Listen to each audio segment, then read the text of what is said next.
Welcome, listeners. And today I have the pleasure of having a colleague who I have a great deal of admiration for and has done some pretty interesting things. And I'm hoping we're going to have a great conversation. Yves Preissler. Yves, welcome and thanks. You're joining us from Kenya, I believe, today, right?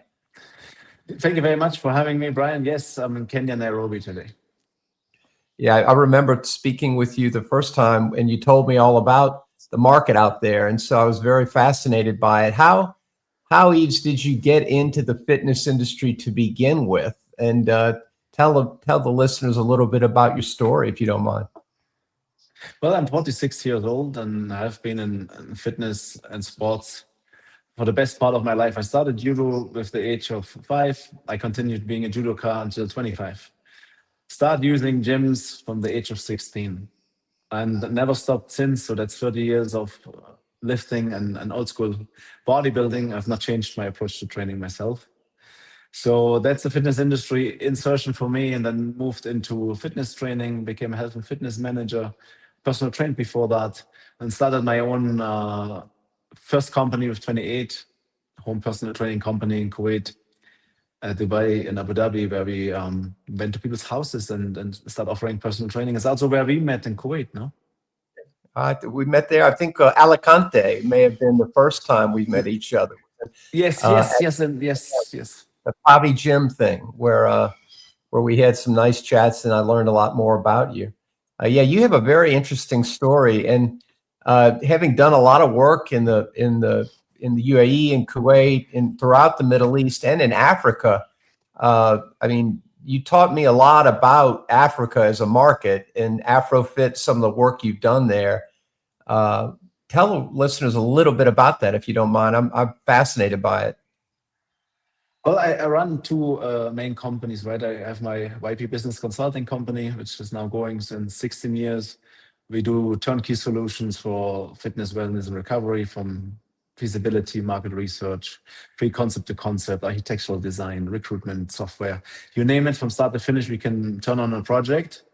And I came for a project 2019 to Kenya, Nairobi. Someone wanted to open 40 gyms across the region, and I opened with that someone the first gym, and successfully pre-sold that gym with almost 3,000 members. And then the break hit, as we all know. I remained in Nairobi, and in that two years, I then had the idea, okay, I start my own gym chain, as that other gym didn't continue to expand or to even operate. And that was the birth of AFROFIT out of, I would not say boredom, but I was here and I said, like, there's a great deal to do in the gym market. So we opened a flagship location. Then I acquired that other gym, which I actually fit out and built in an auction, and then opened another 2. And and that was the birth of AFROFIT. Over 3 years, opened 4 locations and pioneered in the market and did some hard yards. Yeah, that's a fascinating story.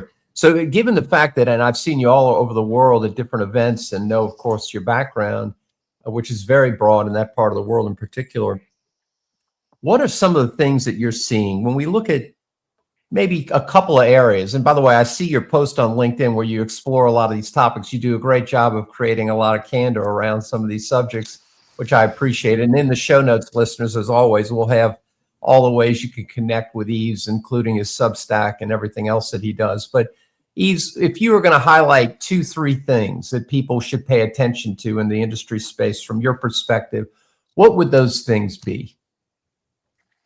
Well, I think we all need to realize there's a lot of noise in our sector, always has been. The latest noise is called longevity. But anything which we do, firstly, is about customer experience, right? So what is it what we're trying to do? It's not equipment, it's not design, it's not technology, it's not a trend. It is, what is the customer there to do, and why will they be loyal to our concept and whatever we offer? So let's focus on target customer first before we design any project. Who is that for? Yeah. Secondly, it's now finally open. So it's all beautiful, it's all nice, and we have that nice concept. Now we insert some standards, we hopefully train the teams, create some service consistency, create some simple processes, accountability, KPIs, and strong management, which I would summarize as operational discipline. Let's have that in every concept. In a boutique concept, in a budget gym, in a luxury gym, premium gym, like even in a home gym, right? It needs to be clean and look good. So operational discipline number 2. And since you asked for 3, let it be commercially sustainable. Like we have all attractive ideas, but not every idea is in a strong business, right? So let's look into anything capital we deploy in the beginning. What is it for? Does it improve retention? Is this a revenue generator? Does it add in position? Any good customer value here? And how does the long-term performance of this investment look? So, I mean, you are a big investment guru. You know how to analyze investments, and I'm sure you go with a toothpick and a comb through these P&Ls. That what is this for? What have you spent here? How much money has that made? I think we need more people like you in finance with operational experience to help us build these projects globally. So user experience is the first thing. What are you designing? What, that's really about how you make people feel. I think a lot of times I see people think of that like programming and things like that, but isn't it more than that? I mean, especially with technology today, where you have that balance of trying to create a human experience versus just a kind of check the box experience. Does that ring true for you? And what are the things that you've done around trying to affect that in some of the projects you worked on when it comes to user experience? Where does the experience start? Like when someone discovers your club, which is now solely online, like everyone knows when they come to your club, how the club looks, how much you charge, who is there. So that's user experience before the club visit. During the club visit, obviously the member walks in, that user experience will firstly be influenced by the team member who greets them, if there is a team member. Mm-hmm. Like maybe no clubs, there's no one no more. And how the reception and the entrance is designed. Like out of the playbook of consulting, we always spend a significant amount on reception and arrival experience because that's what the customer sees. And that's how they interact with your club first. And so have a trained team member there, back to operational excellence, and have the place looking neat, tidy, and well designed. And then it's self-guiding, right? So you look and you know what you're looking at and where you will be going. And then it streams into the club. So that's user experience from the first visit. Second visit, user experience changes. It becomes my home club. So now I know that it's beautiful. I know the lights on, and I know where the locker rooms are. So now user experience is defined by member journey. How is the club laid out? Mm-hmm. How I'm guided through signage. How do I know there's a class or there's no class? How do I deal with it during peak hour? Who's there on off-peak? Is anyone on the floor? I mean, we can get into the nitty and gritty, but all of that is user experience. There's so many touch points. So it's always quite funny when clients say, okay, I want to build a nice club, and they hire the architect to do that. How? Yeah. And then you talk about operating excellence and execution excellence. You had mentioned when we were talking before we started the recording, we talked about the industry space, and it's a hard business. And there's these trends that come and go, and like longevity is the latest buzzword. And when you're looking at discipline, there's the theory of what that could be, and then there's the practical application of it and what that means. And then there's also fear of missing out, where people feel anxious that they've got to do the new thing. Does that get in the way a lot of times for folks not focusing on the basics because they're always looking at the new thing? How do you see organizations balance that out, where you're not getting distracted too much by the new shiny object? Well, there is no balance. That's the sad part. Everyone's running after the shiny toy. And our industry has been inherently bad at doing this. Like let's grab the word longevity you've said, right? So 90% of that golden graal longevity happens outside of your club. You have no influence. It's sleep, it's how you eat, who you meet, and then your genetics. So what are we doing? I think it's utter nonsense.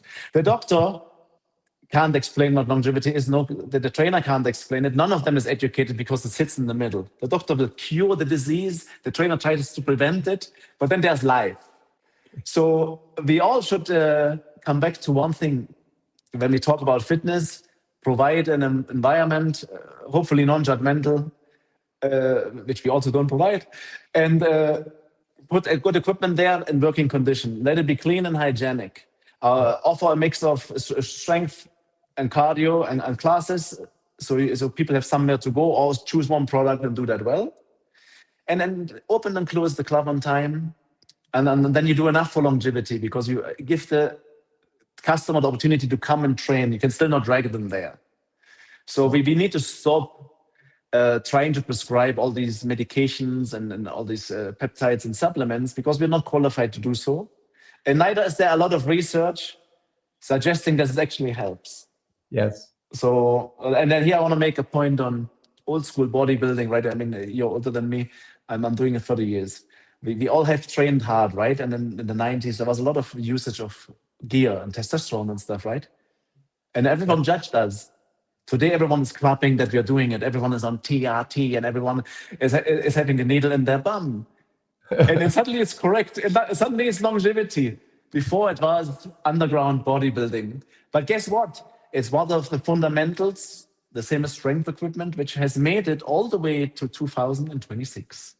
So maybe we want to look at it a bit different. Maybe it's not a trend. Maybe it's one of the pillars. And all the other stuff is the noise. Yeah. It's hard. It's very important, though, to your point of what you see, the 2 or 3 things that are very important right now is when it comes to operational execution, you can't be good at everything, right? And you have to accept what you're capable of really doing well and what you're not. And that's kind of what you're saying, right? Yes. And what does the market actually can take? Like we're going back to emerging markets. I'm still operating here, right? So have a look at the East African market. We just right now building great gyms. If we're now trying to overwhelm the majority of people with all these new trends and medications and supplements, we actually scare them away. Right. So yes, to the basics, according to your market, and then 50% what's known, 25% what's coming, and with 25% you may or may not gamble, depending on your purchase power on the market and then on your appetite of risk. Yeah, makes sense. So tell me about what technology has done in the business from your perspective. How has it impacted your companies, your different projects? How do you see technology's impact in the last, it's been 10 years probably or more, actually, as you know. What are your comments on that and thoughts?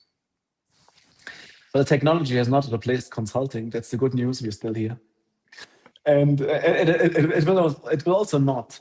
I think technology is great, and it's come. You were the first one wearing these Google glasses back in the day in the Pavi Gym event. Yep. And I remember that. The technology makes work faster, sharper, more informed. Everyone has access to all the information. But we still need to validate that information, right? And operational experience in micro markets, regional markets, and global markets never gets old. Mm-hmm. So of course that the technology has helped us to in the company to do more research faster, quicker, do better presentations, to save time, save manpower.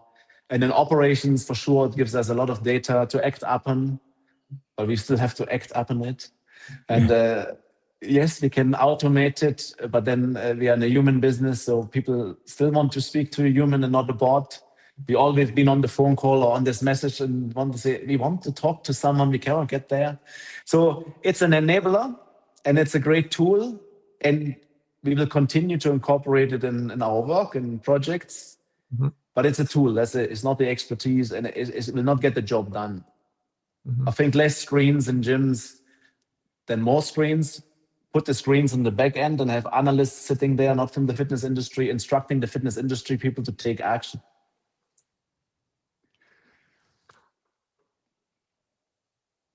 Yeah, that's my take on technology. Yeah. Do you, as you know, I'm a big proponent of tech, but more and more I'm concerned that the proverbial tail isn't wagging the dog, if you understand what I mean.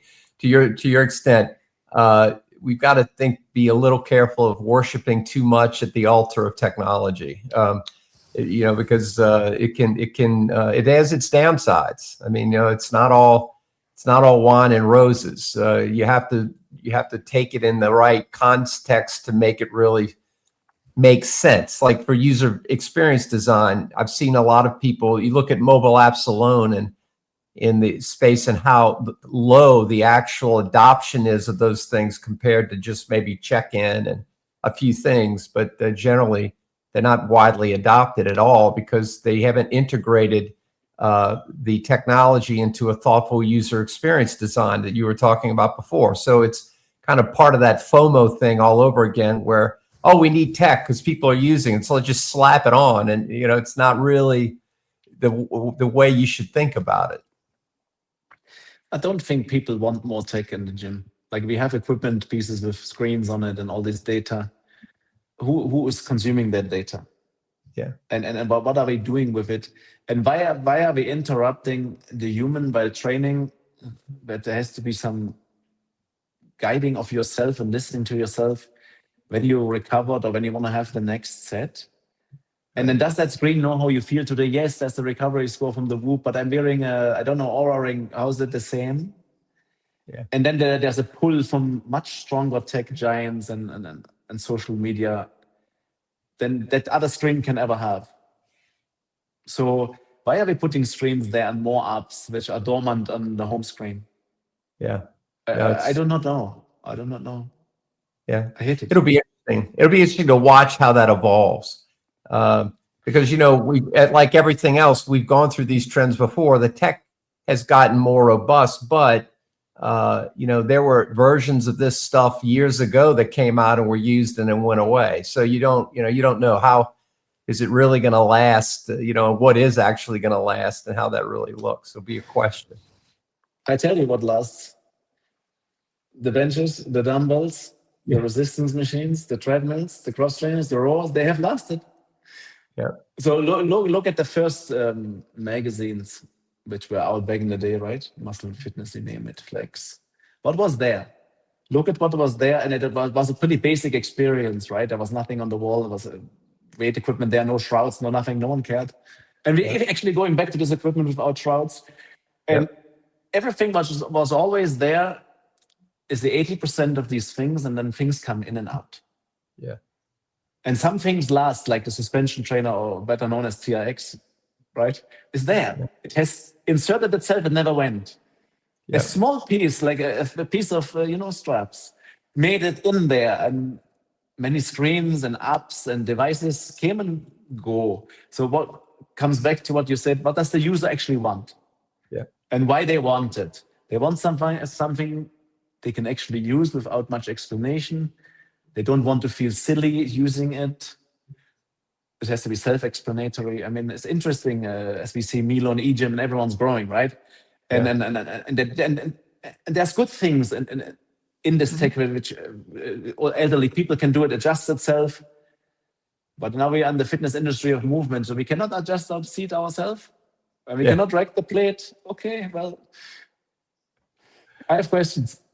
Yeah, no, it's a very good point. I think it'll be interesting to watch how that evolves in the coming next years and what's next, because there's always something that's next, right? It's never the one thing. You're right. Yeah, it is like this. It will be interesting to see, but I think not much will change. Yeah, but we maybe get more people more active more often because of the younger generation being more aware and more willing, and more social media driven and more health driven, more so. But then the aging population is also growing. Are they going to the gym or not? Maybe we lose some on this side. So we really don't know. We have work to do. That's all I know. Yeah, we do. That's so true. So Yves, given all your work and background over many years in the space, I always like to ask our guests the question, because you've done so many things around the world in so many different countries with so many different people and so many different projects. What are some pearls of wisdom? Because you've done this for a long time in many different ways. What are the things that you would encourage people to keep in mind as they work on their career, work in business around the world in the fitness space, or any life lessons that you might have? Well, fundamentals always win. Trends change, terminology changes, new concepts appear and disappear. We've already discussed it. But people still need equipment, coaching, clean facilities, clear standards, emotional safety, visible progress, and a reason to come back. So provide that, you will do well. Secondly, clarity before growth. Know what you're doing and why. Who is this for? Why am I doing it? You know, and then look into the outcome before you do it. Do a bit of a study before you implement, and create clarity with your teams, with your investors, with yourself, and then do or not do. Away from the confusion, and as you say, don't run after every trend and just do it. Ask yourself why. Thirdly, keep it simple. Like complexity kills, right? Like Elon Musk said, okay, build it, remove until it breaks and put the last thing back. I think that works. Don't add more services. Do not add more membership categories. Do not add necessarily more technology without studying the outcome. And remove the noise from your concept, or don't participate in the noise in order to have clarity. And provide simplicity before complexity. And lastly, the customer experience is not a strategy document. The experience is the space, the staff, the systems, the energy, the standards, and the small details we tend to ignore. But the real business is built when the customer comes in on daily basis and experience your space, not on your website, not on your show reel, not on your Instagram and TikTok. It's in the facility, and show me that, and do this well. And that's where the wisdom ends. And be on time and do what you say. That goes without saying, right? I mean, the contractual obligations. I mean, we don't have to name that. Whereby this is not common as well, right? Keeping time and stuff. So I mean, these normal fundamentals and human values, they come before all of that. What I say. People take that a lot for granted today, I think. But you definitely showed up on time, and I do too. So that's very important. But we're old school in that way. That's a good thing. I think there's a lot of real profound, but I agree with a lot of your wisdom, because it is basics, right? And executing those well and having a good clarity in your mind as to what you're doing and why. Do the push-up, do the squat, do the pull-up. You'll be okay. It's not that hard. No, eat well, don't count calories, and stop when you're full. Sleep 8 hours, Bryan. And that's it. And then everything else can be added, right? Add the supplement, try it. It might help you. Use the red light. Go to the sauna. Do it all. But if you don't sleep and then don't eat well and don't have social connections, no sauna will help. No magnesium glycinate will help. So, but people like to purchase things, and they like the Band-Aid, right? Yeah. So true, the fundamentals. Well, as I said in the beginning, Yves, we're going to have links in the show notes. I really want to thank you for making time and visiting and seeing you. Where are you going to be around the world at any conferences or anything coming up, so the listeners can follow you? And again, your links and everything will be in the show notes, folks. The next conference will be FIBO Arabia in September in Riyadh. And then the travel always continues. You can find me on the road, and can reach out anytime with the contact details which Bryan will provide, or via our website. Or I'm easy to reach. Happy to walk. Happy to continue to add value and build the industry. Thank you, Yves, for making time. It's always a refreshing and candid conversation. I really appreciate it.